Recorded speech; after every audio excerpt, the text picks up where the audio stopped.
ውድ ተመልካቾቻችን በአገልግሎታችን እየተባረካችሁና እየተጠቀማችሁ እንደሆነ ተስፋ አደርጋለሁ። ማርሴል ቲቪ ወርልድ ዋይድን ሰብስክራይብ በማድረግ አገልግሎታችን እንድትደግፉ ጥሪን አስተላልፋለሁ። የጌታ ጸጋ ሰላም ይብዛላችሁ። ገላትያ መጽሐፍ ምዕራፍ 4 ቁጥር 8 ላይ እናወጣና ለእግዚአብሔር ቃሉ ክብር በእግሮቻችን እንቆማለን። እንደዚህ አንባለው በጌታ በኢየሱስ ክርስቶስ ስም። የገላትያ መጽሐፍ ምዕራፍ 4 ከቁጥር 8 ጀምሮ እንደዚህ አንባለው።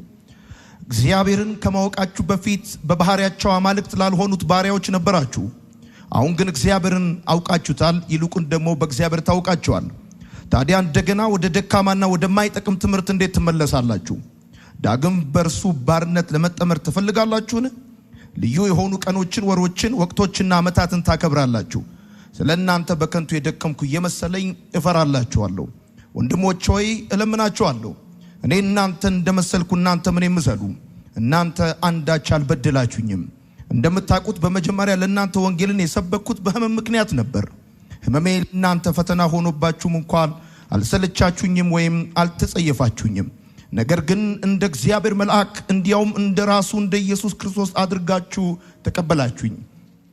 ለመሆኑ ያ ሁሉ ደስታችሁ የደረሰ ቢቻላችሁ ዓይናችሁን እንኳን አውጥታችሁ የምትሰጡኝ እንደነበራችሁ መሰክራለሁ። እውነቱን ስለነገርኳችሁ ጠላት ሆንኩባችሁን? እነዚያ ሰዎች ወደ ራሳቸው ሊወስዳችሁ ይተጋሉ፣ ለበጎ ግን አይደለም። የሚፈልጉት እናንተን ከኛ ነጥለው የራሳቸው ሊያደርጓችሁ ነው። ለበጎ እስከሆነ ድረስ ተቆርቋሪ በሆን መልካም ነው። ይህም መሆን የሚገባው ዘወትር እንጂ እኔ ከእናንተ ጋር ሳለሁ ብቻ አይደለም። የምወዳችሁ ልጆቼ ሆይ ክርስቶስ በውስጣችሁ እስኪቀረጽ ድረስ ስለ እናንተ እንደገና ምጥ ይዞኛል። ስለ እናንተ ግራ በመጋባት ተጨንቄያለሁና አሁን በመካከላችሁ ተገኝቼ ለየት ባለ ቋንቋ ልናገራችሁ ምን ያህል በወደድኩ። ከፍና አርግ መጽሐፋችንን። እኔ የምለውን ከኔ ጋር እንበል። መጽሐፍ ቅዱስ ያላዘ ቀኝ እጁን ከፍ ያርግ። እግዚአብሔር ሆይ አመሰግናለሁ፣ ቃልህን እወደዋለሁ፣ ካንተም እማራለሁ። የበዛ ሰላም፣ የማይወሰድ ደስታ፣ የድል ሕይወት ዛሬም ነገም ለዘላለም አለኝ። አሜን። በኢትዮጵያ አዲስ ኪዳን ካህናት ቤተክርስቲያን አዲስ አበባ አጥቢያ የገላትያ መጽሐፍ ጥናትን ከኛ ጋር ያጠናችሁ ያላችሁ ቅዱሳን የገላትያ መጽሐፍ ጥናታችን ቀጥሎ ዛሬ 4ኛው ምዕራፍ 8ኛው ቁጥር ላይ ደርሰናል። የምንመለከተው ከ8ኛው ቁጥር እስከ 20ኛው ቁጥር ድረስ ያሉትን ሐሳቦች በተቻለን ፍጥነት ለመመልከት ዛሬ እንሞክራለን። ተወዳጆች ሆይ ሐዋርያው ጳውሎስ የገላትያን መጽሐፍ ለመጻፍ መነሻ ምክንያት የሆነው ምን እንደነበረ በባለፉት ሳምንታት ተነጋግረናል። ጳውሎስ የገላትያን ደብዳቤ ለመጻፍ መነሻ ምክንያት የሆነው ከኢየሩሳሌም የመጡ የአይሁድ አስተማሪዎች ወደ ገላትያ ቤተክርስቲያናት በመግባት ሰው ለመዳን ከፈለገ ማመን ብቻውን በቂ አይደለም፣ በተለይም ደግሞ አሕዛብ የሆኑት ክርስቲያን መሆን ካለባቸው አስቀድሞ አይሁዳዊ መሆን አለባቸው፣ ለዚህም ደግሞ መገረዝና የሙሴን ሕግ መጠበቅ አለባቸው የሚል ትምህርት ማስተማር መጀመራቸው ሐዋርያው ጳውሎስ የገላትያን ደብዳቤ ለመጻፍ መነሻ ምክንያት እንደሆነው መዘንጋት የለብንም። ሁልጊዜ ገላትያን ስታስታውሱ በገላትያ ቤተክርስቲያናት ውስጥ የተነሱ ሁለት መሰረታዊ ጥያቄዎች እንደነበሩ መዘንጋት የለባችሁም። የመጀመሪያው ሰው በእግዚአብሔር ፊት እንዴት ሞገስና ተቀባይነትን ሊያገኝ ይችላል የሚለው ሲሆን፣ ሁለተኛው ደግሞ ታዲያ ሰው በእምነት ብቻ ከጸደቀ ስራ ለምን ያስፈልገዋል? እንደፈለገ መኖር ይችላል ማለት ነው የሚሉ ሁለት እርስ በርሳቸው የሚቃረኑ ጥያቄዎች ይጠየቁ ነበረ። ወዳጆቼ በእግዚአብሔር ፊት ተቀባይነት ለማግኘት ሰው አንደኛ በእምነት፣ ሁለተኛ በስራ፣ ሶስተኛው በእምነትና በስራ የሚል አማራጮች እንዳሉ ታውቃላችሁ። በገላትያ ቤተክርስቲያናት ውስጥ የተነሳው ጉዳይ ሰው ለመዳን ማመኑ ብቻውን በቂ አይደለም፣ መስራትም አለበት የሚል ሐሳብ ነበረ። ትዝ ካላችሁ ገላትያ መጽሐፍ ምዕራፍ 3 ሐዋርያው ጳውሎስ ጽድቅና ቅድስና በእምነት ብቻ እንደሆነ 3 ማረጋገጫ ያቀርብላቸዋል። የመጀመሪያው ማረጋገጫ የራሳቸው የገላትያ ቤተክርስቲያናት ሕይወት ተሞክሮ ሲሆን፣ ሁለተኛው ማረጋገጫ ደግሞ ቅዱሳት መጽሐፍት ናቸው። ጳውሎስ ለነዚህ ሰው ለመዳን በተለይም አሕዛብ የሚባሉ ሰዎች ክርስቲያን መሆን ከፈለጉ አስቀድሞ አይሁዳዊ መሆን አለባቸው፣ ለዛ ደግሞ መገረዝ አለባቸው፣ የሙሴን ሕግ መጠበቅ አለባቸው ለሚሉ አይሁዳዊ ወገኖቹ የሚያቀርብላቸው አንድ መሰረታዊ ጥያቄ አለ። እስቲ አስቡት፣ አባታችሁ አብርሃም እንዴት ጸደቀ ብሎ ይላቸዋል። ወዳጆቼ አብርሃም የጸደቀው ከመገረዙ ከ13 ዓመት በፊት እንደነበረ አብርሃም የጸደቀው ሕግ ከመሰጠቱ ከ645 ዓመት በፊት እንደነበረ የእግዚአብሔር ቃል ያስረዳናል። ስለዚህ የትኛውም ሰው ለመጽደቅ መገረዝ ወይም የሙሴን ሕግ መጠበቅ እንደማይጠበቅበት የእግዚአብሔር ቃል አስረግጦ ይናገራል። በተለይም ደግሞ በመጨረሻዎቹ ምዕራፎች ላይ ትዝካላችሁ በክርስቶስ ኢየሱስ በማመናችን ምክንያት ስላገኘናቸው 4 መብቶች ጳውሎስ በመናገር ምዕራፍ 3ን እንደዘጋው ተነጋግረናል። አንደኛ ልጆች ናችሁ፣ ሁለተኛ አካል ናችሁ፣ ሶስተኛ አንድ ናችሁ፣ አራተኛ ወራሾች ናችሁ ብሎ በሚያምር ሁኔታ ምዕራፍ 3ን ጳውሎስ ይዘጋዋል። ከዛ በኋላ ባለፈው ሳምንት የተመለከትነው አባት ብሎ የሚጮህ የልጁን መንፈስ ወደ ልባችን ላከ እስከሚለው ድረስ ተነጋግረናል። እነዚህን ሐሳቦች በተመለከተ ማየት የምትፈልጉ ሰዎች ወደ ማርሲል ዩቲዩብ መሄድ ትችላላችሁ። ዛሬ ገላትያ መጽሐፍ ምዕራፍ 4 ከቁጥር 8 እስከ 20 ድረስ ያለውን እንመለከታለን። ወዳጆቼ ሐዋርያው ጳውሎስ በገላትያ መጽሐፍ ምዕራፍ 4 ከቁጥር 8 እስከ 20 ጀምሮ የገላትያ ሰዎችን የሚጠይቃቸው አንድ መሰረታዊ ጥያቄ አለ። ለምንድነው ነፃነትን በባርነት መለወጥ እንደፈለጉ ጳውሎስ ጥያቄ ጠይቃቸዋል። ጳውሎስ እነዚህ የገላትያ ሰዎች ለምን ነፃነትን በባርነት እንደለወጡ ግራ እንደገባውና በዚህ ምክንያት እንደተጨነቀ በቀጣዮቹ ምዕራፎች ላይ ቁጥሮች ላይ ሲናገር ትመለከታላችሁ።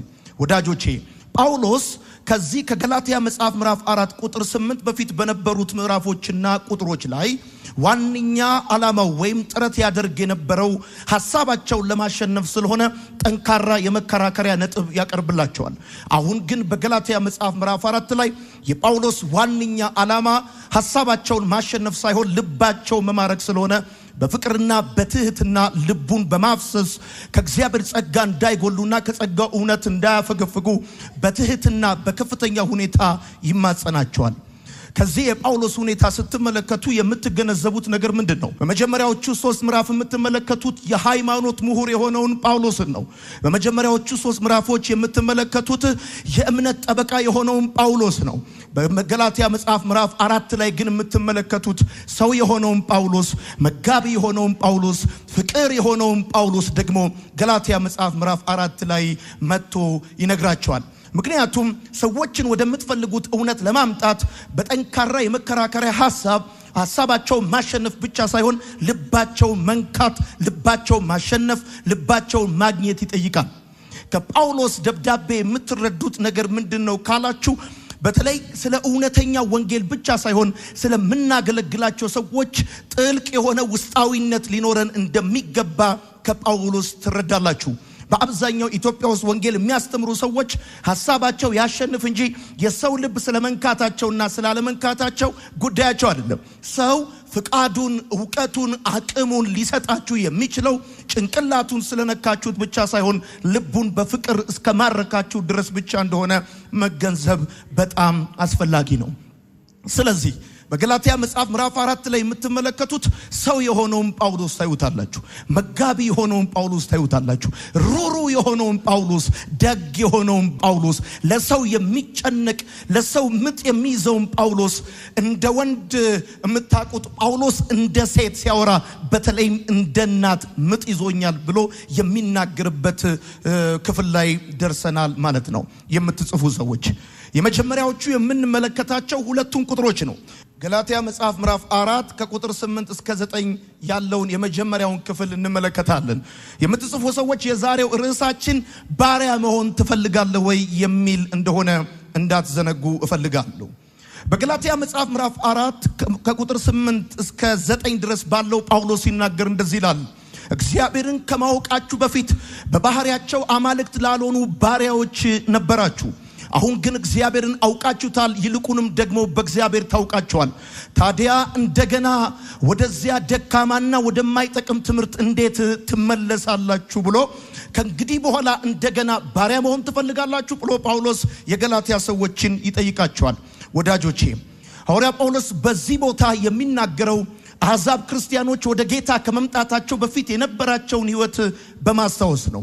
አሕዛብ ክርስቲያኖች ወደ ጌታ ከመምጣታቸው በፊት በባህሪያቸው አማልክት ላልሆኑ ያገለግሉና ይገዙ እንደነበረ ያስታውሳቸዋል።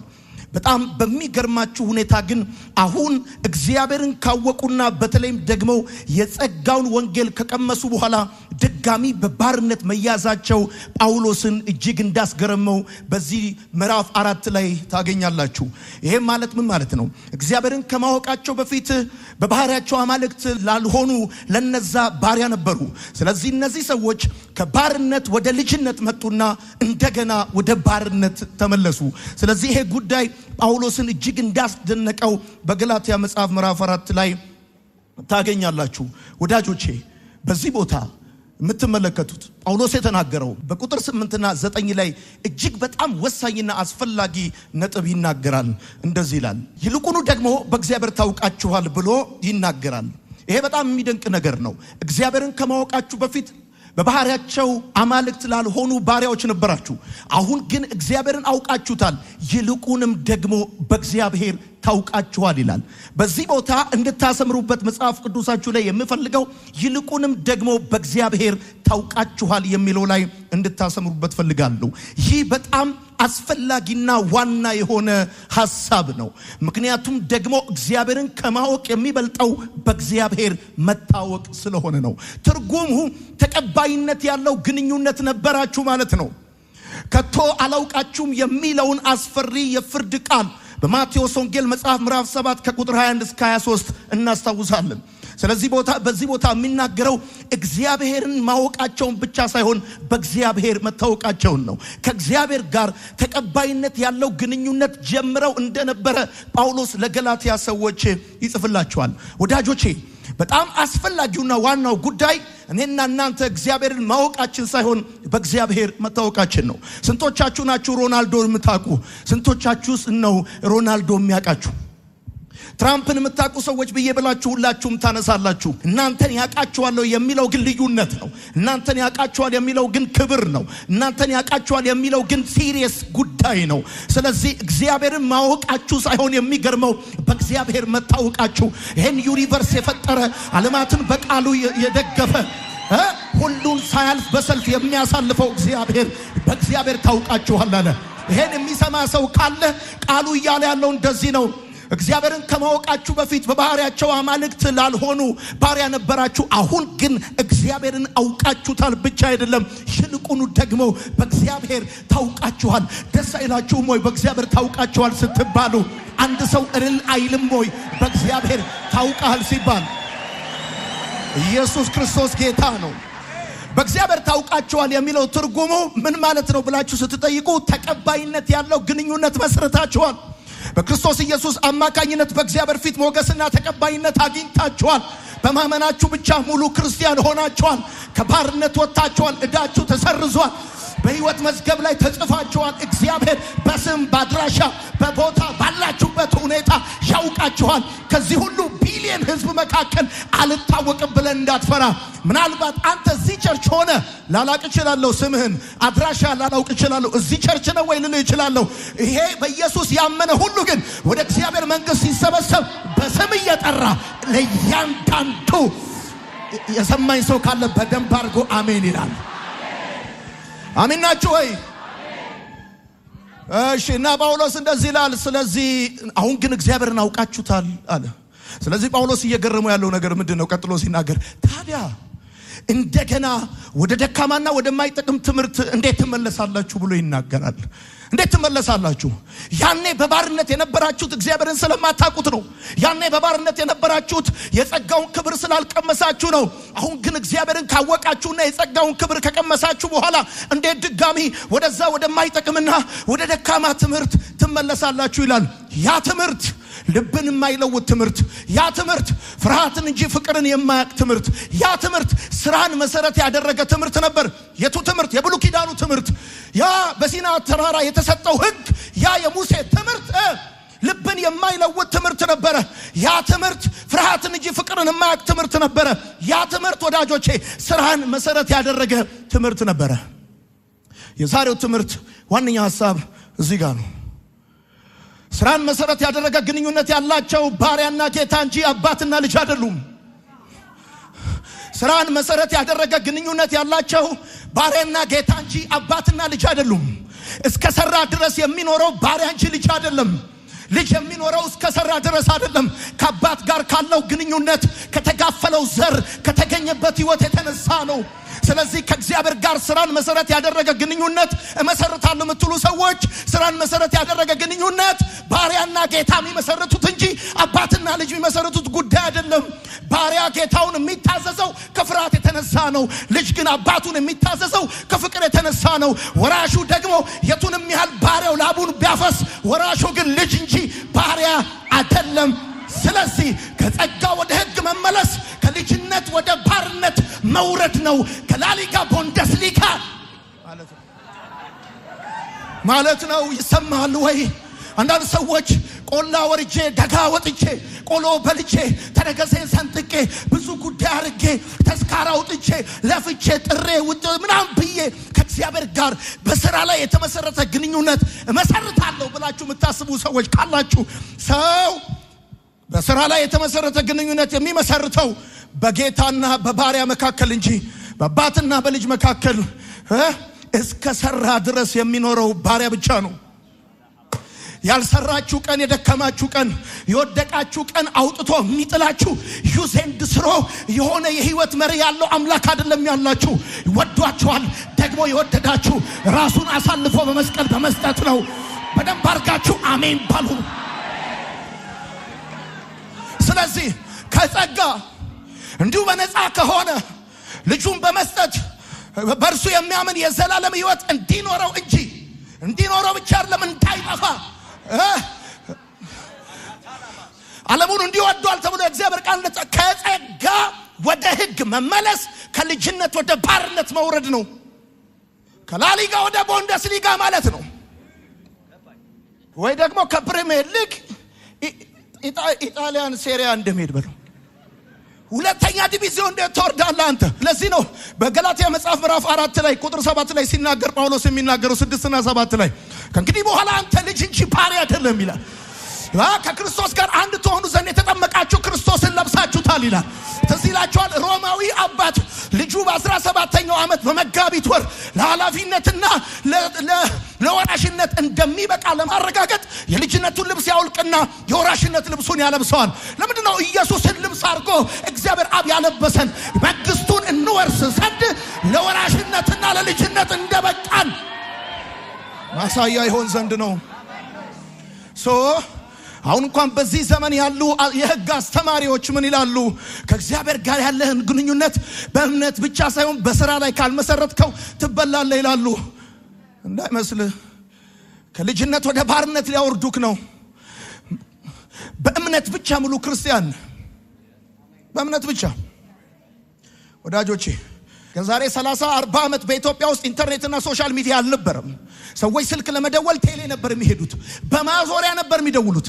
አሁን ስማርት ፎን በበዛበት ዘመን ኢንተርኔት ሁሉን ነገር እጅግ ላይ ባመጣበት ዘመን አይ እኔ ቴሌ ሄጄ በማዞሪያ ደውዬ አገኛለሁ ብለህ ካልክ ሞኝ ነህ።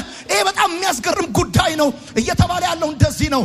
ድሮ በኦልድ ቴስተመንት the cause and effect ግንኙነት ነበር ከእግዚአብሔር ጋር የነበራቸው ሰዎች በምክንያትና በውጤት መርህ ላይ የተመሰረተ ነበር። ጥሩ ኮንክ ጥሩ፣ መጥፎ ኮንክ መጥፎ ታገኛለህ የሚል ትምህርት ነበር። ያ የባርነት ነው፣ ያ የሕግ ትምህርት ነው። አሁን ግን the latest version የሆነው ክራይስት መጥቷል። እሱም ግሬስ ይባላል። አሜን ባል በደንብ አድርገህ እና የምትጽፉ ሰዎች እስከ ሰራ ድረስ የሚኖረው ባሪያ ብቻ ነው በሉ። እስከ ሰራ ድረስ ብቻ የሚኖረው ባሪያ ብቻ።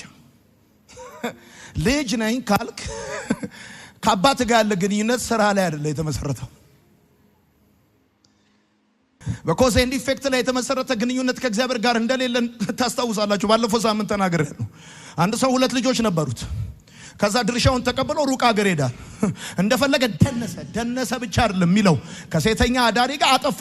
ልጁ በዘው ሆን ብሎ እንዳደረገ የምታውቁት ለማጥፋት እንዲመቸው አድርጎ ነው ሩቅ ሀገር ሄደው። እዛው አካባቢ ቢሆን ላጠፋፋ አይመቸው። የሚያውቁት ሰዎች አሉ። የማያውቁት ሀገር ሄዶ ነው ልጁ ወደፊትም ወደ ኋላም እንደፈለገው የደነሰው። ደንሶ ሲጨርስ ገንዘቡን ጨርሶ ሲጨርስ መጨረሻ ላይ ወደ አባቴ ቤት እመለሳለሁ።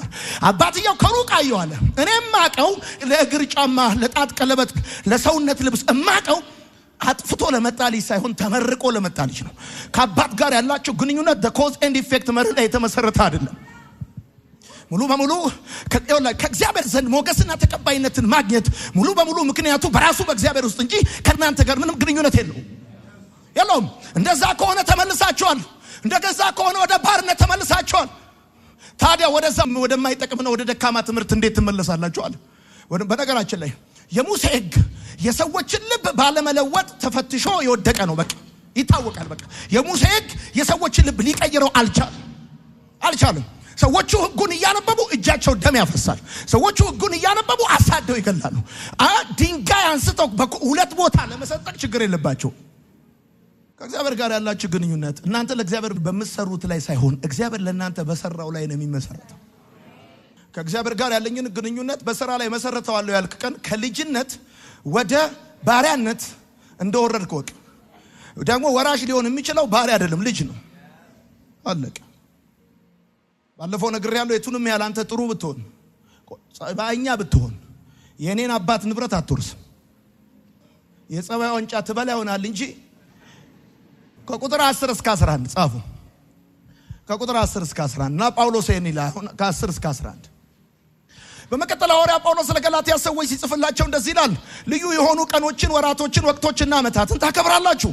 ስለናንተ በከንቱ የደከምኩ እየመሰለኝ ይፈራላችኋል ይላል። አሁን ምንድነው እያደረገ ያሉት? ይኸውላችሁ ከኢየሩሳሌም የመጡ የአይሁድ አስተማሪዎች ወደ ገላትያ ቤተክርስቲያናት ገብተው በዓላትን ማክበር፣ የሃይማኖታዊ ስርዓቶችን መፈጸም ወደ መንፈሳዊነት ይመራል የሚል ትምህርት እያስተማሩ ህዝቡን አስተውታል።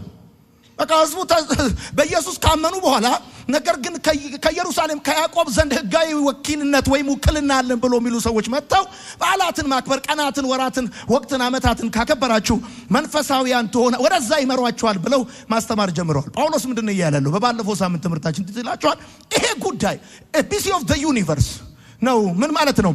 እንደ አንደኛ ደረጃ በኤሌመንታሪ ሐሳቦች የተሞላ የአንደኛ ደረጃ ሐሳብ ነው የሚለው ህግ። በኤሌመንታሪ ሐሳቦች የተሞላ የአንደኛ ደረጃ ትምህርት ነው፣ ሐሳብ ነው። ምን ማለት ነው? ልጅ እያለ 10ን በሆዴ 5ን በጣቴ ስትል የነበረው ሆድ ውስጥ 10 ጣት ስላለ አይደለም፣ የማሰብ አቅም ስላልነበረ ነው። ልጅ እያለ ጠባቂ ይቆምልህ የነበረው ስለማትችል ነው። አትንካ፣ አትቅመስተው ምናምን የሚል ህጉ ወላጅ እስኪመጣ ድረስ ሞግዚት ሆኖ እንዳገለገለ ባለፈው ሳምንት ተነጋግረናል። እና ሰዎቹ መጥተው ምን አድርገዋል? ቀናትን፣ ወራትን፣ በዓላትን ማክበር ወደ መንፈሳዊነት ይመራል ብለው እያስተማሩ ህዝቡን አስተዋል። ጳውሎስ ገርሞታል። ወዳጆቼ አንድ ነገር እንድታውቁ ፈልጋለሁ። ህጋዊነት ወይም የሃይማኖት ስርዓት ወይም በዓላትን ማክበር ትኩረታችሁን በእግዚአብሔር ላይ ሳይሆን ለእግዚአብሔር በምታረጉት ነገር ላይ እንደሚያደርጉ ወቁ። በዓላት የሰዎችን ትኩረት በእግዚአብሔር ላይ ሳይሆን ለእግዚአብሔር በሚያረጉት ነገር ላይ ያደርጋሉ። ምን ያልኩ ያለሁት? ሃይማኖታዊ ስርዓት ትኩረትን እግዚአብሔር ላይ ሳይሆን ለእግዚአብሔር የምታረገው ነገር ላይ ነው የሚያረገው። በቃ እሱ ነው አሁን ትልቁ ችግር እሱ ነው። ትልቁ ችግር እሱ ነው።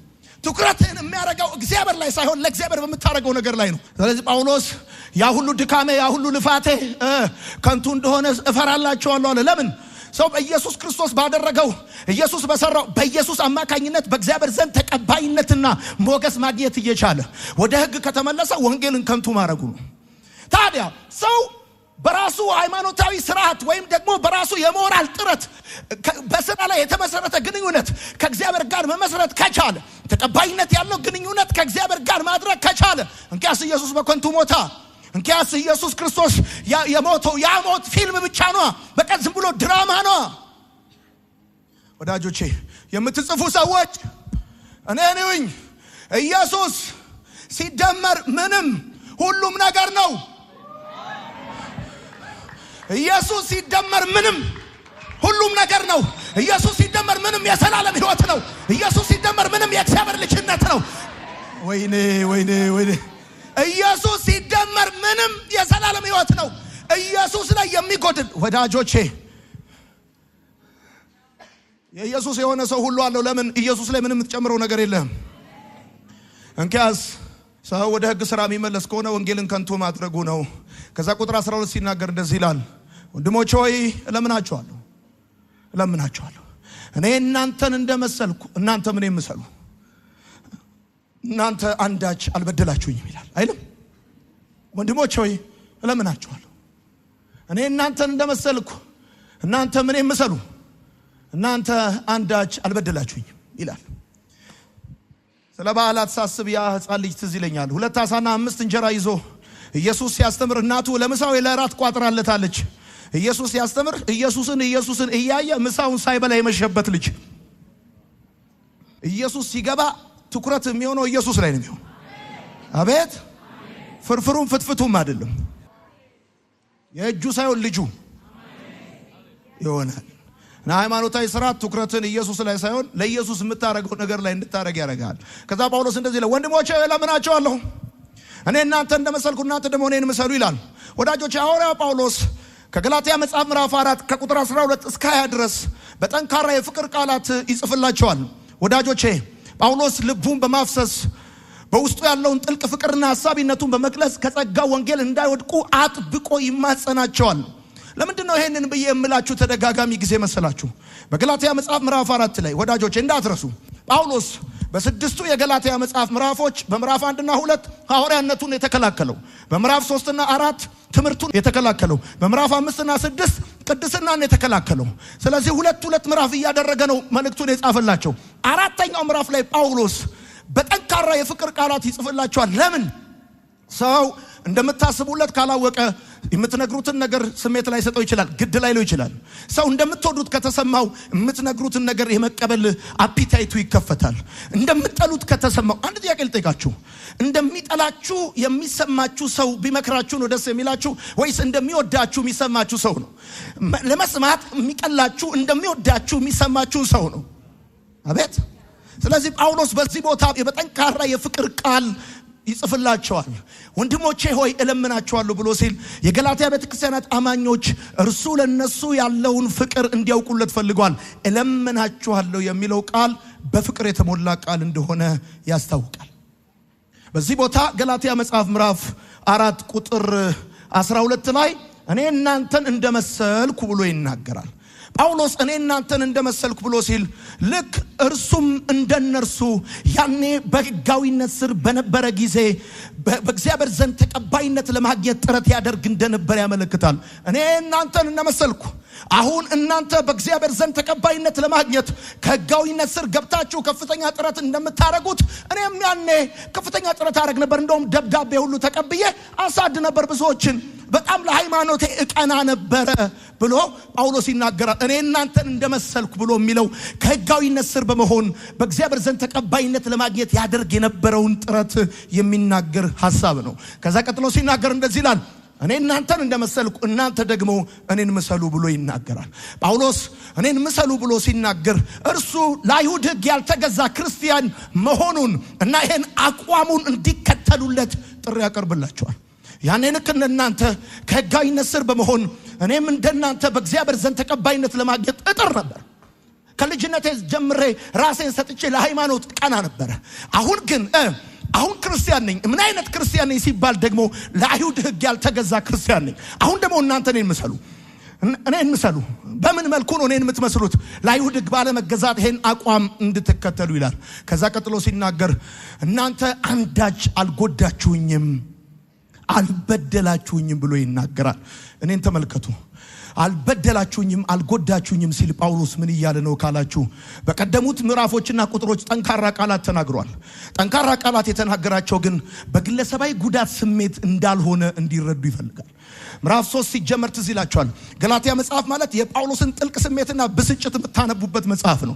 እናንተ ሞኞች የገላትያ ሰዎች ሆይ አዚም ያደረገባችሁ ማን ነው? መተት ያደረገባችሁ ማን ነው? እያለ ጠንካራ ቃላት ተናግሯል። ገላትያን እኮ ሲጽፈው ታውቃላችሁ፣ በመጀመሪያዎቹ ቁጥሮች ላይ ሰላምታ ሁሉ በአግባቡ አያቀርብላቸውም። በጣም ነው ዲስአፖይንት ያደረጉት። እና በእንደዚህ አይነት ጠንካራ ቃላት የተናገርኳችሁ ከግላዊ ጉዳት የተነሳ አይደለም፣ ከግለሰብ ጉዳት ስሜት በመነሳት አንዳች አልበደላችሁኝም፣ ከእናንተ የቀረብኝ ነገር የለም ብሎ ይናገራቸዋል። ወዳጆቼ ከዛ ቁጥር 13 እና 14 እንደዚህ ይላል። 13 እና 14 እንደምታውቁት በመጀመሪያ ወንጌል ለእናንተ የሰበኩላችሁ በሕመም ምክንያት ነበር ብሎ ይላቸዋል። በሕመም ምክንያት ነበር። ሕመሜ ለእናንተ ፈተና ቢሆንባችሁም እንኳን አልሰለቻችሁኝ ወይም አልተጸየፋችሁኝም። ነገር ግን እንደ እግዚአብሔር መልአክ እንዲያውም እንደ ራሱ እንደ ኢየሱስ ክርስቶስ አድርጋችሁ ተቀበላችሁኝ ብሎ ይላል። በዚህ ቦታ ቅድም እንደነገርኳችሁ ከቁጥር 8 እስከ 20 የምትመለከቱት መጋቢውን ጳውሎስ፣ ሰው የሆነውን ጳውሎስ፣ ፍቅር የሆነውን ጳውሎስ ነው የሚያወራው። በተለይ ደግሞ ከቁጥር 8 እስከ 20 ያለውን መግለጽ ከፈለጋችሁ የጳውሎስ የግሉ ይግባኝ ማለት ይቻላል። የግሉ ይግባኝ ማለት ይቻላል። ወዳጆቼ ጳውሎስ የገላትያ ሰዎችን ሲያስታውሳቸው እናንተ እንደምታውቁት ብሎ ይጀምራል። በመጀመሪያ ጊዜ ወንጌልን ለእናንተ የሰበኩት በህመም ምክንያት ነው ብሎ ይላል። ሐዋርያው ጳውሎስ በመጀመሪያው የወንጌል ጉዞ ወቅት በገጠመው ህመም አማካኝነት ወደ ገላትያ ለመሄድ ተገዶ ነበር። ወዳጆቼ በይሁዳውያንና በአሕዛብ ዘንድ አካላዊ ድካም ወይም ደግሞ ህመም የመለኮታዊ ቅሬታ ወይም ደግሞ ቁጣ ምልክት ተደርጎ ይወሰድ ነበር። ነገር ግን እነዚህ ሰዎች ጳውሎስ ከአካላዊ ድካም ወይም ህመም ጋር ወደነሱ ቢሄድም በዛን ዘመን እንደዚህ አይነት ህመም ያለበት ሰው የብርታትና የኃይል ምልክት አይደለም። ቢሆንም ግን ጳውሎስ የብርታትና የኃይል ምልክት ባይሆንም በታላቅ ክብር ተቀብለውት እንደነበረ ለገላትያ ሰዎች ያስታውሳቸዋል። እንዳትረሱ ምዕራፍ 1 ምዕራፍ 2 እና 3 አእምሯቸውን ለመያዝ ሐሳባቸውን ለማሸነፍ ነው የሚጽፈው። አሁን ግን ልባቸውን ለመማረክ በፍቅር ቋንቋ ነው የሚያወራቸው። ያኔ ወደ እናንተ ስመጣ ለመጀመሪያ ጊዜ ወንጌል የሰበኩላችሁ አጋጣሚ በህመም ምክንያት ነበር ታስታውሳላችሁ ብሎ ይናገራል። ከዛ ቀጥሎ እንደውም ሲናገር ምን ይላል? ህመሜ ለእናንተ ፈተና ቢሆንባችሁም እንኳን አልሰለቻችሁኝም፣ አልተጸየፋችሁኝም። እንደውም አለ ነገር ግን እንደ እግዚአብሔር መልአክ እንደውም እንደራሱ እንደ ኢየሱስ ክርስቶስ ተቀበላችሁኝ ይላል። አካላዊ ድካምና ህመም ቢኖርብኝም እንደ እግዚአብሔር መልአክ ተቀበላችሁኝ ብሎ ጳውሎስ ይናገራል። ወዳጆቼ ምናልባትም በዛ ዘመን የተቀበሉበት አቀባበል እያንዳንዱ አይሁዳዊ ሆነ አሕዛብ አንድ ሰው አካላዊ ድካም ወይም ደግሞ ህመም ካለበት የመለኮት ቁጣ ወይም ቅሬታ አለበት ብሎ ያስባሉ። እሱን እንኳን አልፈው ነው ጳውሎስን የተቀበሉት። እና ጳውሎስ ልባቸውን ለማሸነፍ ልባቸውን ለመማረክ ነው እየተናገረ ያለው። አይ ላቭ ሂም።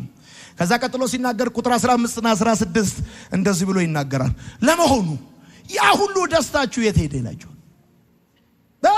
ቢቻላችሁ አይናችሁን እንኳን አውጥታችሁ እስክትሰጡኝ ድረስ የምትደርሱ እንደነበራችሁ መሰክርላችኋለሁ። እውነትን ስለነገርኳችሁ ጠላት ሆንኩባችሁን ይላል። በዚህ ቦታ ላይ አስቀድሞ ጳውሎስ ህመም ያለው የአይን ህመም ሊሆን እንደሚችል ከዚህ ቁጥር በመነሳት መገመት ይቻላል። ምክንያቱም አይኑን ለሚያመው ሰው ነው አይንህን አውጥቼ እስክትሰጠኝ ድረስ ልትል የምትችለው እንጂ አይኑን ለሚያመው ሰው እግሬን እሰጣለሁ አትሉም። ጳውሎስ ህመም ወደ እናንተ ስመጣ ለመጀመሪያ ጊዜ ወንጌል የሰበኩላችሁ በህመም ምክንያት ነበር ይላቸዋል። ይሄ ህመም ምንድነው ሲባል ብዙ ሰዎች የሚስማሙት ቁጥር 15 እና 16 ላይ አይናችሁን አውጥታችሁ እስክትሰጡኝ ድረስ ትደርሱ እንደነበራችሁ መሰክርላችኋለሁ ብሎ የሚለው ጳውሎስ ህመሙ የአይን ህመም ነው ብለው ብዙ ሰዎች መነሻ አድርገው የሚናገሩት ይሄንን ሐሳብ ነው። ዞሮ ዞሮ በእነዚህ ሁለት ቦታዎች ላይ በእነዚህ ሁለት ቁጥሮች ላይ ጳውሎስ የሚናገረው ነገር ምንድነው ብላችሁ ከጠየቃችሁኝ የገላትያ ሰዎች ለጳውሎስ የነበራቸውን ፍቅርና ክብር ጳውሎስ ይነግራቸዋል። በጣም ተወዱኝ ነበር፣ በጣም ደስተኛ ነበራችሁ፣ እንደ እግዚአብሔር መልአክ ለዛውም እንደራሱ እንደ ኢየሱስ ክርስቶስ ተቀበላችሁኝ ነበር። ጳውሎስ ማለት የቃሉ ትርጉም ትንሹ ማለት ነው። ታውቃላችሁ በሰውነቱ ትንሽ ደቃቃ ነው። ከአንድ ከተማ እንደውም ሲያስመለጡት በዘንቢል ላይ አድርገው ነበር ያሾለኩት። ታውቃላችሁ ስለዚህ ጳውሎስ ከዘንቢል የማይተርፍ ሰው ነው። በዛ ላይ የታመመ ሰው ነው። ይሄ ሁሉ ሆኖ ሲያበቃ ግን አካላዊ ድካሙና ህመሙ እንዳይቀበሉት አልከለከላቸውም። ተቀበሉታል። ለዛው ሲቀበሉት እንደ እግዚአብሔር መልአክ እና እንደ ኢየሱስ ክርስቶስ ተቀበላችሁኝ ነበር ብሎ ይነግራቸዋል። ከዛ ቀጥሎ ግን ሲናገር እንደዚህ ይላል። የጳውሎስ አልቲሜት መልእክቱ እንደዚህ ነው። እውነትን ስለነገርኳችሁ ጠላት ሆንኩባችሁ ብሎ ይናገራል። የኔ ዋንኛው ሐሳቤ እናንተ ጥሩ ስሜት እንዲሰማችሁ አይደለም፣ እውነትን እንድታቁ ነው። የጳውሎስ አልቲሜት ኦብጀክቲቭ የገላትያ ሰዎች ጥሩ ስሜት እንዲሰማቸው አይደለም። ልክ ከብት ስታኩት ጭራውን እንደሚያነሳ ጳውሎስ በመልእክቶቹ ሰዎቹ በቃ ኪሊ ሊያረጋቸው ሊያስቃቸው ሊያስደስታቸው አይደለም። እውነት አርነት ያወጣል እንደሚል መጽሐፍ እውነትን ቢመራቸውም እንኳን ሰምተው ከተያዙበት ባርነት ነፃ እንዲወጡ የጳውሎስ አልቲሜት ዓላማ እሱ እንደሆነ ይነግራቸዋል።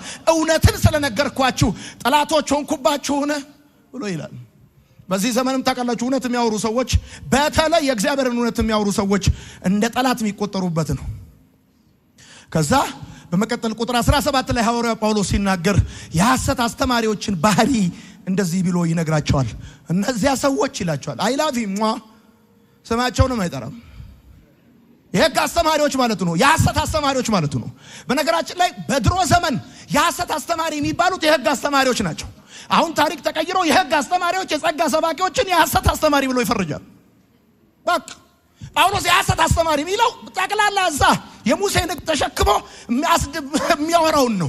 አሁን ነገር ተቀይሮ ግሬስ ካልክ ከየጉድጓዳቸው ወጣው ሐሰተኛ ነው ብሎ ይፈርጃል። እና ትክክለኛ ስማቸው ተገኝቷል ገላትያ ላይ። እነዚያ ሰዎች አለ እነዚያ ሰዎች ወደ ራሳቸው ሊወስዳችሁ ይተጋሉ። ለበጎ ግን አይደለም። እናንተ ፍላጎታቸው እናንተን ከኛ ነጥለው የራሳቸው ማድረግ ነው ብሎ ይላቸዋል። የራሳቸው ማድረግ ነው። እነዚያ ሰዎች የሚለው የሕግ አስተማሪዎች፣ የሐሰት አስተማሪዎች፣ እንደገና በባርነት እንድትያዙ የሚፈልጉ ሰዎች። የሕግ አስተማሪዎች ዋንኛ ባህሪ ጳውሎስ በገላትያ መጽሐፍ ምዕራፍ 4 ቁጥር 17 ላይ የሚናገረው እንደው ታውቃለህ? የሕግ አስተማሪዎችን በምን ታውቃለህ መሰለህ? የመጀመሪያው ባህሪያቸው ምን እንደሆነ ልንገርህ። የመጀመሪያው ባህሪያቸው የሽንገላ ፍቅር ነው። የሽንገላ ፍቅር፣ የታይታ ፍቅር ማንም አይደርስባቸው። ረጅም ሰላምታ ማንም አይደርስባቸው። እንደ ፋርማሲ ባብ ነው ላይ ለሚጠመጠሙት።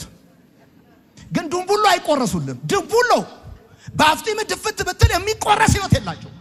3 ጊዜ ዘርግተው ጌታ ይባርክ ይለዋል። የመጀመሪያው የሕግ አስተማሪዎች ካራክተር ባህሪ ምንድነው ካልከኝ የሽንገላ ፍቅር ነው። ሁለተኛው ከፋፋይነት ነው። የሚፈልጉት እናንተን ከኛ ነጥለው የራሳቸው ሊያደርጓችሁ ነው። ከፋፋይ ናቸው ብቻ አይደለም፣ አግላይ ናቸው፣ ቡድንተኛ ናቸው፣ ቅልስልስ ትዕቢተኛ ናቸው። ይሄ የሕግ አስተማሪዎች ካራክተር ነው። ቅልስልስ ትዕቢተኛ፣ ትዕቢተኛ ናቸው እንዳትሉ ቅልስልስ ናቸው። ቅልስልስ ናቸው እንዳትሉ ትዕቢተኛ ናቸው። ቅልስልስ ትዕቢተኛ ናቸው ሲሉ ትሁት ይመስሉሃል ይሉሃል። ከፋፋይ ናቸው፣ አግላይ ናቸው፣ አግላይ ናቸው። በቃ ጠዋትና ማታ ስራቸው እናንተና ጋር አትሂዱ ነው። አግላይ ናቸው፣ ከፋፋይ ናቸው፣ ቡድንተኛ ናቸው። በቃ እና ይተጋሉዋል። ለበጎ ግን አይደለም ማለት ነው። እናንተን ከኛ ነጥለው የራሳቸው ሊያደርጓችሁ ነው ብሎ ጳውሎስ ይናገራል። ከኢየሱስ በላይ የሚቀኑት ለቡድናቸው ነው። የሕግ አስተማሪዎች ዋንኛ ካራክተራቸው ከፋፋይነት ነው። ከፋፋይነት ነው። ወዳጆቼ እግዚአብሔር በእኔ ብቻ አይደለም የሚሰራው፣ በጣም ብዙ የሚሰራባቸው አገልጋዮች አሉ። ስማ፣ ጆሮን አትድፈን። ያንተ ስራ አጣርተ መስማት ነው። አቤት ይሰማል ማውራው። አስተምሬክ ሳበቃ ሌላ ሰው ወደ አለመስማት ካደክ የስተት ትምህርት መገለጫ ነው።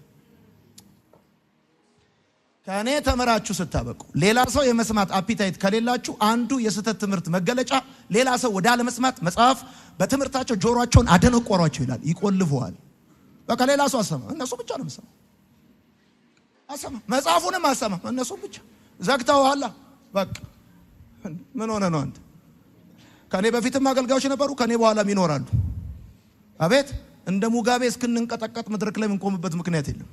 የተወሰነ ጊዜ ታስተምራለህ፣ ለሚቀጥለው ትውልድ ሰጠህ። ጥግን ይዘህ መጽሐፍ እየጻፍክ ታስታርቃለህ። ተው ትላለህ። ቁጥር 18 ጳውሎስ ሲናገር እንደዚህ ይላል፣ ለበጎ እስከሆነ ድረስ መቆርቆር መልካም ነው ይላል። ያውቃቸዋል፣ በጣም ተቆርቋሪ ናቸው። የሕግ አስተማሪዎች ለሃይማኖታቸው በጣም ተቆርቋሪዎች ናቸው። ለበጎ እስከሆነ ድረስ መቆርቆር መልካም ነው ይላል። ምክንያቱም ለመጥፎ መቆርቆር አለ። የአባቴ ቤት ይለዋል። ምንድነው ይሁዳ ያለው? ይሄ ተሽጦ ለብዙ ድሆች፣ ዮሐንስ እንደዛ ሌባ ስለነበር ነው። እና ስታዩት በቃ ይሄ ለድሆች በልዩ ሁኔታ ልቡ ላይ ያሉ ይመስላሉ። እጁን ወጭት ውስጥ ጨምሮ ስለሚያደርግ ነው። እና ለበጎ እስከሆነ ድረስ መቆርቆር መልካም ነው አለ። ይሄ ግን አለ እኔ ስኖር ብቻ ሳይሆን ሁሌም ነው መሆን ያለበት። የሕግ አስተማሪዎች ተቆርቋሪነታቸው ኮንሲስተንሲ የለውም፣ ሲዝናል ነው፣ ከጥቅም ጋር ብቻ መሄድ ነው። ኢፍ ኤንድ ኦንሊ ኢፍ እነሱ ኪስ ውስጥ የሚገባ ነገር ካለ ብቻ ተቆርቋሪ መስለ ከዛስ they don't care። በተለይ የሕግ አስተማሪዎች ደግሞ ከሚጠፋው ሰው በላይ የሚጠፋው ገንዘብ ያስጨንቃቸዋል። እና አለ ለበጎ እስከሆነ ድረስ መቆርቆር መልካም ነው ማለት መሰላችሁ? እዛ ተቆረቆርኩ ብለህ ስታበቃ በዛ ጉዳይ ምክንያት ለአንተ የምታመጣው ኢንተረስት ከሌላ ጥሩ ነው። መሰላል ለመውጣት አለው ልዩ ብላቴላውን ጨብጦ የታችሁን ረግጦ እንደገና ወደ ላይ መንጠራራት እንደሚባለው ለበጎ ካልሆነ ግን መጥፎ ነው። ከቁጥር 19 እስከ 20 አሁን ወዳጆቼ ጳውሎስ ለገላትያ ሰዎች ዋንኛ በእነዚህ ቁጥሮች ጳውሎስ የሚነግራቸው ዋንኛ ጉዳዩ ምንድነው? ከዚህ በፊት በነበሩት ቁጥሮች በጠንካራ ቃላት በጠንካራ የመከራከሪያ ነጥቦች አእምሯቸውን ለመማረክ ሐሳባቸውን ለማሸነፍ ነው የጻፈው። አሁን እነዚህ ነገሮች ግን ጳውሎስ የሚያወራው ልባቸውን ለመማረክ ነው። እንዳትረሱ። ቁጥር 19 እስከ ጳውሎስ እንደዚህ ይላል፣ የምወዳችሁ ልጆቼ ሆይ ኢየሱስ ክርስቶስ በውስጣችሁ እስኪቀረጽ ድረስ ስለናንተ እንደገና ምጥ ይዞኛል። ስለናንተ ግራ በመጋባት ተጨንቄያለሁ በመልካም ቃል እንደገና ባወራችሁ ምንኛ ደስ ባለኝ ብሎ ጳውሎስ ለገላትያ ሰዎች ይጽፍላቸዋል። ጳውሎስ ልጅ የመውለድን ጭንቀት እንዴት ሊረዳው እንደቻለ ባይገባኝም መንፈስ ቅዱስ እንደገለጠለት ግን አስባለሁ። እንደገና ምጥ ይዞኛል ክርስቶስ በእናንተ ውስጥ እስኪቀረጽ ድረስ ምጥ ይዞኛል ብሎ ልክ አንድ ሴት ልጅ ልትወልድ ስትል ህመሟን ጭንቀቷ ከፍተኛ እንደሆነ በዛ ሐሳብ በመጠቀም ጳውሎስ ይናገራል። በተለይ በዚህ ቦታ ያላችሁ አገልጋዮች ክርስቶስ በውስጣችሁ እስኪቀረጽ ድረስ ምጥ ይዞኛል የሚለው ንግግሩ አገልግሎቱን ለመቀጠል የወሰነውን ድንቅና ቆራጥ ውሳኔ የሚናገር ሐሳብ ነው። አላቆመም። ኢየሱስ በውስጣችሁ እስኪቀረጽ ድረስ ምጥ ይዞኛል ብሎ የሚናገረው ይሄውን ውስጥ ያለው ጭንቀት ውስጥ ያለውን ይሄንን ጉዳይ አልተውም። ተቃውሞ ስለተነሳ ምተው ጉዳይ አይደለም። ኢየሱስ በውስጣችሁ እስኪቀረጽ ድረስ አገልግሎቴ ለመቀጠል ቁርጥ ውሳኔ ወስኛለሁ እንደማለትም ነው። ከዛ በተረፈ ወዳጆቼ ጳውሎስ ገላትያ መጽሐፍ ምዕራፍ 4 ከቁጥር 19 እስከ 20 የሚናገረው የአንድን ቤተክርስቲያን የብስለት ልክ ነው። የብስለት ልክ ነው። የቤተክርስቲያን የብስለት ልክ ቁጥር አይደለም። ቁጥር አይደለም።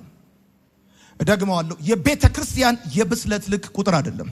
የቤተክርስቲያን የብስለት ልክ መንፈሳዊ ስጦታን መለማመድ አይደለም። የቤተክርስቲያን የብስለት ልክ የመጽሐፍ ቅዱስ ዕውቀት ብዛት አይደለም። አያስፈልጉም ማለት አይደለም። ነገር ግን የቤተክርስቲያን የብስለት ምልክት ወዳጆቼ ሀብታምም አይደለም። በቤተክርስቲያን ውስጥ ያሉት ሀብታሞች መጠን የቤተክርስቲያኑን እድገትና ብስለት አያሳዩም። ዋናው የቤተክርስቲያን ብስለት ልክ የባለስልጣን ብዛት መገኘቱ፣ ህንጻው፣ ቴሌቪዥኑ ምናምን አይደለም። በዛ ቤተክርስቲያን ውስጥ ያሉ ሰዎች ክርስቶስን ማሳየታቸው።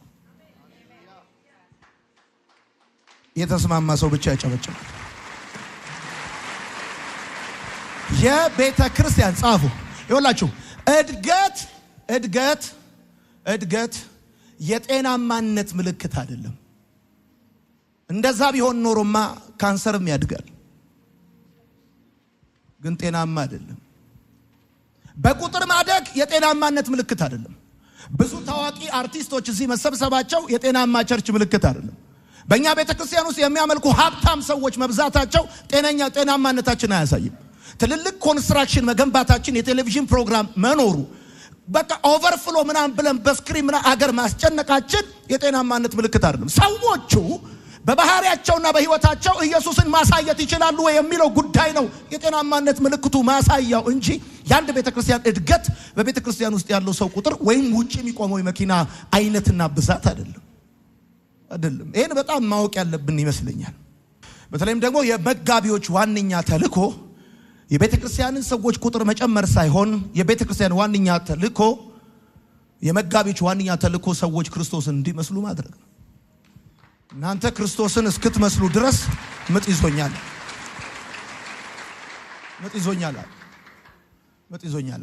አሁን እንደዚህ ነው። ወደ እኔ ተመልከቱ። ገላትያ መጽሐፍ ምዕራፍ 4 ከቁጥር 8 እስከ 20 ጳውሎስ በዋነኛነት በጠንካራ የፍቅር ቃላት የገላትያ ሰዎችን ልብ ለመማረክ የሚጽፋቸው ቁጥሮች ናቸው። በእነዚህ ቁጥሮች ውስጥ በተለይም ደግሞ በዚህ ቦታ ሲናገር ምንድነው የሚለው? ታዲያ ወደዛው ደካማና ወደማይጠቅም ትምህርት እንደገና ትመለሳላችሁ ብሎ ይነግራቸዋል። ምክንያቱም የሕግ አስተማሪዎች ምንድነው እያደረጉ ያሉት? በጸጋ የዳኑትን ሰዎች በክርስቶስ ኢየሱስ አምነው እንዳትረሱ ይሁን እኔ በገላትያ ቤተክርስቲያናት ውስጥ የተነሳው አንዱ ማንኛው ጥያቄ ምንድነው?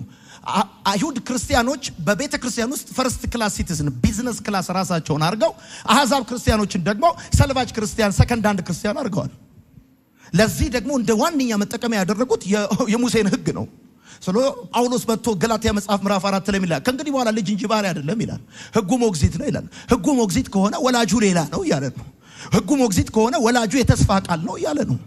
ከዛ በኋላ ነው ይስሐቅ ወይስ እስማኤል፣ ሳራ ወይስ አጋር ብሎ ይመጣላቸዋል። አጋር ከመጀመሪያም የነበረች አይደለች፣ በመካከል የገባች ነች። አጋር እንደተባረረች ልክ እንደዛ ታውቃላችሁ አይደል? በደንብ አድርጋችሁ ስሙኝ። ሳራ ነበረች፣ አብርሃም ነበር። ከዛ መጣችና አጋር ገባች። ከዛ እስማኤል ተወለደ። ኦኬ። እግዚአብሔር ነበረ፣ አብርሃም ነበረ። በመካከላቸው የተስፋው ቃል ነበረ። እስማኤል እና አጋር ከአብርሃም ቤት የተባረሩት ይስሐቅ ጡት የጣለ ቀን ነው። ይስሐቅ የተስፋው ቃል ነው። ይስሐቅ ሲመጣ እስማኤል ወጣ። ኢየሱስ ሲመጣ ሕግ ወጣ።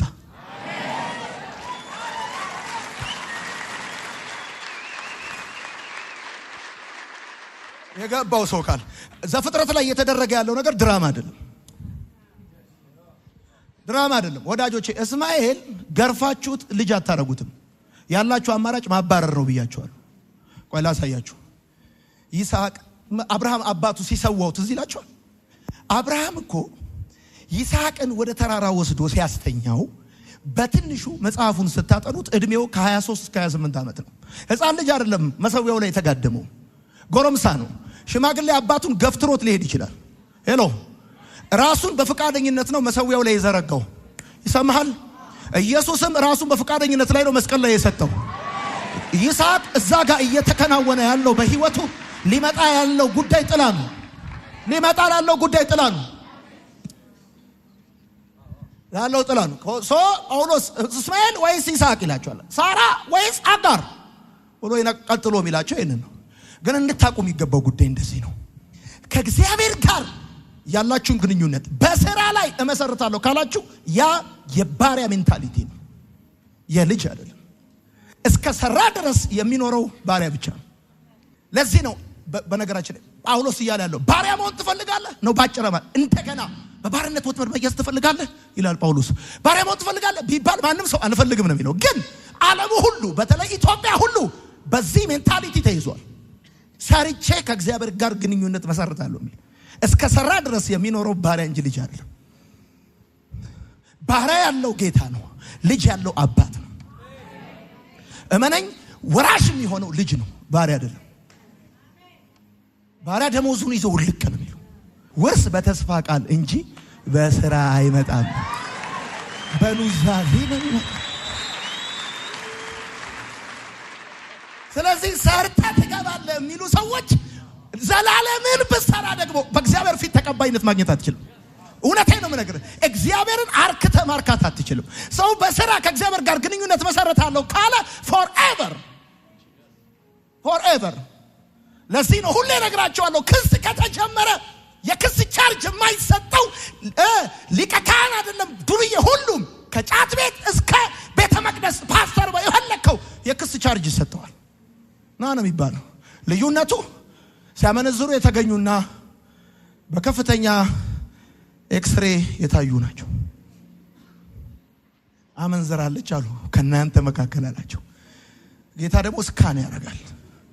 ሰው ፊትን ያያል፣ እኔ ግን ልብን ያያለሁ አለ። አሸውድም ማለት ነው። ሁሉ ኃጢአትን ሰርቷል፣ የእግዚአብሔርን ክብር ጎድሏቸዋል። ማጠቃለያ በዚህ ዘመን ሰዎች በክርስቶስ ኢየሱስ ካመኑ በኋላ መዳናቸው ዋስትና እንደሌለው መናገር የወንጌል ጠላትነት ነው። ታዲያ ስለ ዳንን እንደፈለግን ኑር ማን አለ? ማንም አላለም።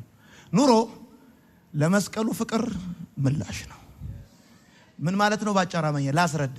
አይ ላቭ ዩ ስትልህ የሆነች ልጅ ምን ረምትለው አንተ ትላለህ አትልም? አይ ላቭ ዩ ቱ አይ ላቭ ዩ ባክ አይ ላቭ ዩ ሞር ነው የምትለው። ልክ እንደዚህ ነው። ጌታ መስቀል ላይ አይ ላቭ ዩ ብለዋል።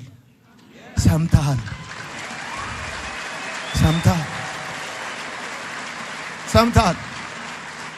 ከዚህ በኋላ አሁን አይ ላቭ ዩ ቱ ሳትለው መዋል አትችልም። ወድሃለሁ።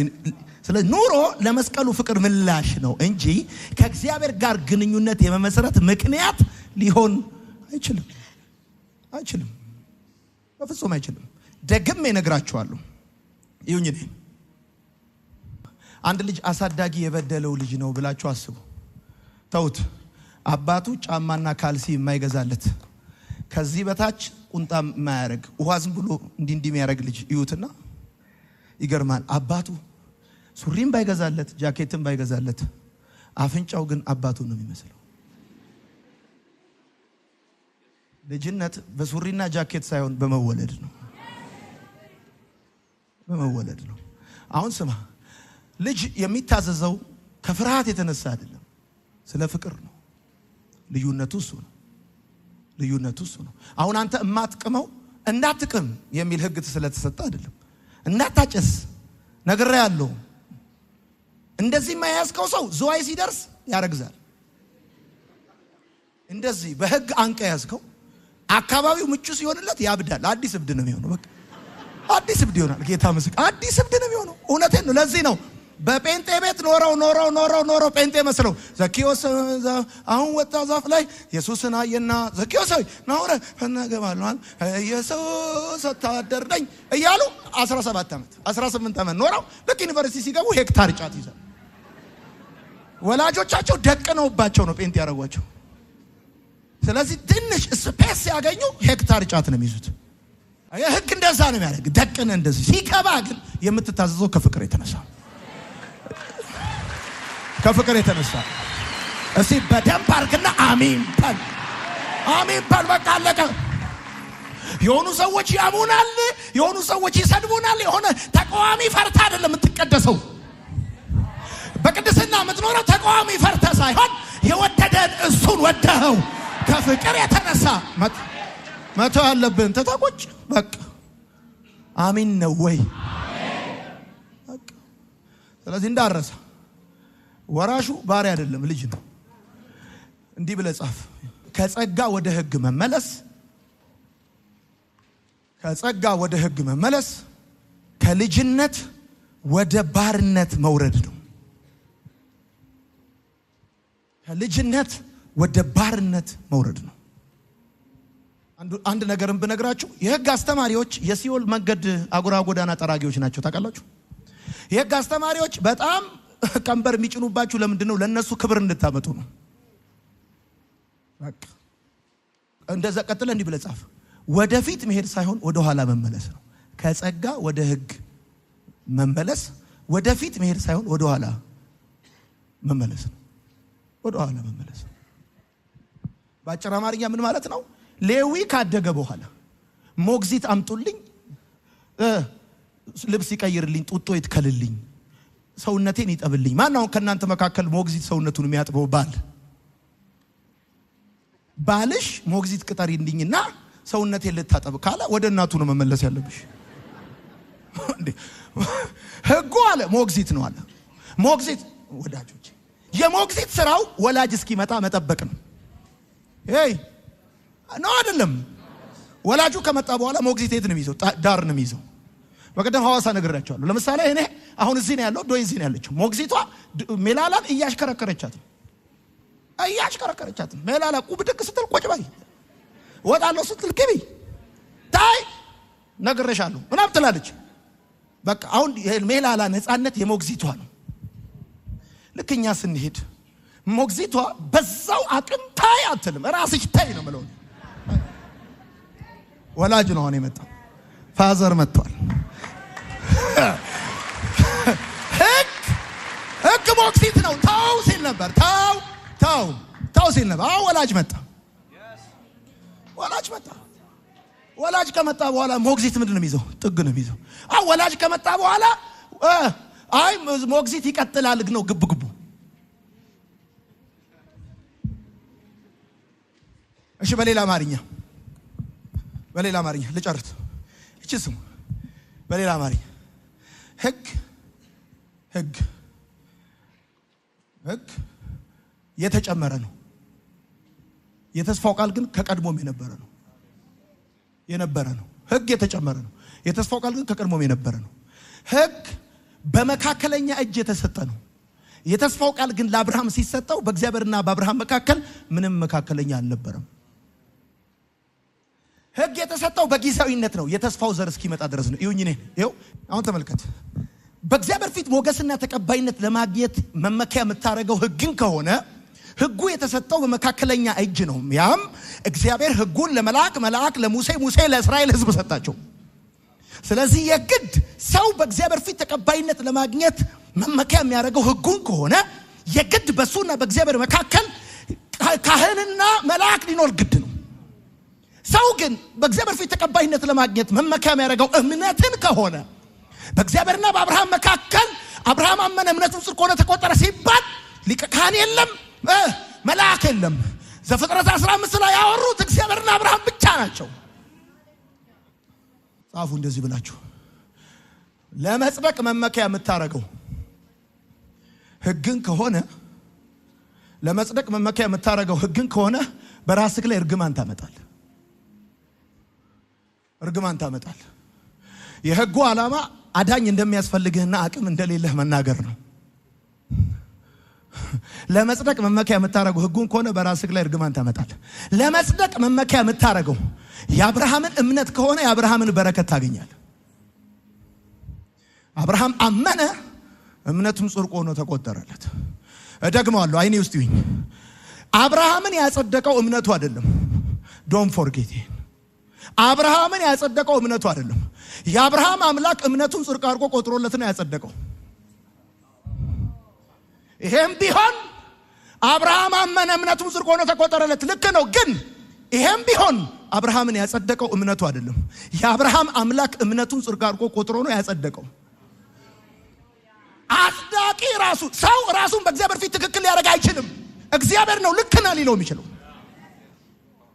ልክ ነህ ሊለው የሚችለው እግዚአብሔር ነው። ሰው ሽንፍላ በለው ጸርቶ አይጸዳም፣ ታጥቦ አይጠራም።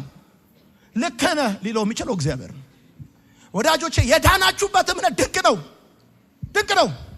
ሸራ ቤት ውስጥ አዳራሽ ውስጥ ስለተቀበላችሁት ብዙ ሰው ስለማይቀበለው ስላልተስማማ አጃቢ ስለሌለው ፋይናንስ ስለሌለው የዳናችሁበት እውነት እንዳይወርድባችሁ እንደገና ዳግመኛ ወደ ኋላ ሄዳችሁ በባርነት ቀንበር እንዳትያዙ የዳናችሁበት እውነት ድንቅ ነው። አይታችሁታል። መስቀሉ ላይ እግዚአብሔርን ያረካው ውበት አይኖቻችሁ ተከፍቶ አይታችሁታል። ዝም ብላችሁ አይደለም እጃችሁን አንስታችሁ ጌታ ኢየሱስን እንደ ግል አዳኛችሁ አርጋችሁ የተቀበላችሁት።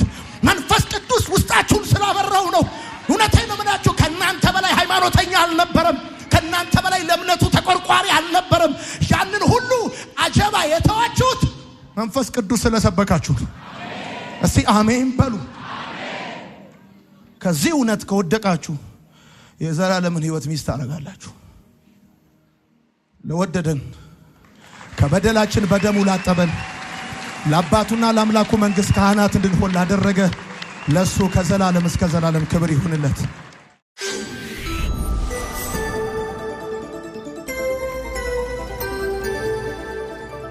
ወንጌል ይለውጣል። ውድ ተመልካቾቻችን በአገልግሎታችን እየተባረካችሁና እየተጠቀማችሁ እንደሆነ ተስፋ አደርጋለሁ። ማርሴል ቲቪ ወርልድ ዋይድን ሰብስክራይብ በማድረግ አገልግሎታችን እንድትደግፉ ጥሬን አስተላልፋለሁ። የጌታ ጸጋ ሰላም ይብዛላችሁ።